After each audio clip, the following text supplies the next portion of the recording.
I'm a final year law student looking to build a strong career in IPR. I wanted to ask what kind of opportunities or experiences in this field really make a strong impact on CV, like specific internships, certifications, or projects. Okay, great. Amazing questions, Smriti.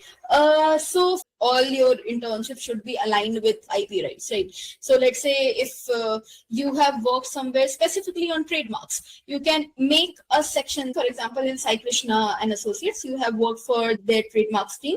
It's right that you did, let's say, 12 trademark research in Sai Krishna and Associates and IP related stuff. Apart from your internships, you can add some of the courses that you have done in IP related domain. For example, Khaitan has also come up with their general corporate law course, and this is entirely free to register into. So if you have done it, you can always go ahead and add this in your course section. If the courses that you have done is not related to IP, but is related to general corporate, you can still go ahead and add it because IP and general corporate are somewhat linked. In terms of projects, there is no specific project as such, but let's say if you do freelancing, then you can mention this in your freelancing section. So let's say if for a foreign firm, you have done trademark report or anything related to IP, there is some certification courses by CCI.